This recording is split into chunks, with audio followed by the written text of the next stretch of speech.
नमस्कार, मी पूजा आणि माझी आई तुमच्या सगळ्यांचं स्वागत करतोय मालवणी फ्युजन बाय मायलेक या आपल्या यूट्यूब चॅनलमध्ये। तर आतापर्यंत आपण गणेशोत्सव निमित्त कोकणात केले जाणारे उपहाराचे पदार्थ पाहत आलोय। तर आज आपण गणपती विसर्जन नंतर गणेश भक्तांना दिला जाणारा जो प्रसाद आहे, ज्याला खिरापत किंवा पंचखाद्य सुद्धा बोलले जाते, तर हे पंचखाद्य किंवा ही खिरापत कशी बनवायची ते पाहणार आहोत। तर हे पंचखाद्य आणि ही खिरापत बनवण्यासाठी आपण गणपती बाप्पांना जे नैवेद्य दाखवले होते त्या नैवेद्यापासूनच आपण हा प्रसाद बनवणार आहोत। चला तर पाहूया। तर सगळ्यात पहिल्यांदा इथे हे गूळ वितळून घेत आहोत। गूळ वितळून घेण्याची तशी गरज नाहीये, गूळ बारीक चिरून तुम्ही लहायांमध्ये एकजीव करू शकता।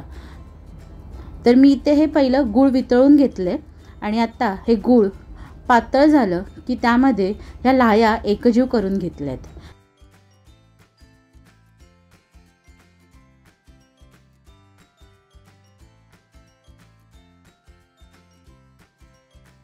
लाह्या पूर्णपणे एकजीव झाल्या की यामध्ये आता भाजलेली चणा डाळ, भाजलेले शेंगदाणे, सुकं खोबरं आणि काजू हे सगळं काही आपल्याला छान असं एकजीव करून घ्यायचे।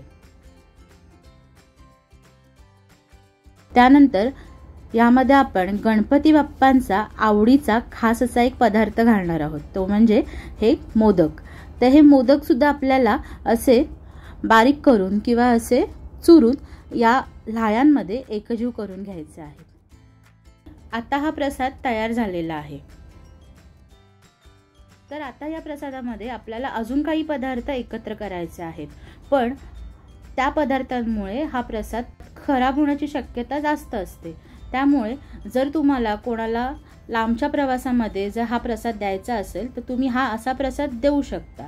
आणि जर आपल्याला लगेचच हा प्रसाद संपवायचा असेल किंवा सगळ्यांना वाटायचा असेल तर ह्यामध्ये आता तुम्ही भाजून घेतलेले मूग, ओला नारळाचा किस आणि आपल्या गणपती बाप्पांच्या आराशीमध्ये असलेले ही काही फळं, हे सगळं काही तुम्ही या प्रसादामध्ये एकत्र करू शकता।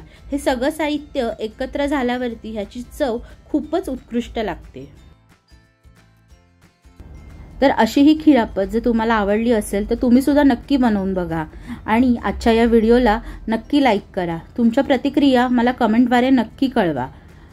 हा व्हिडिओ तुमच्या मित्रपरिवारासोबत नक्की शेअर करा आणि आपल्या चॅनलवरती जर नवीन असाल तर आपल्या चॅनलला नक्की सबस्क्राईब करा। चला तर मग परत भेटूया अशाच एका नवीन रेसिपीसोबत। तोपर्यंत धन्यवाद।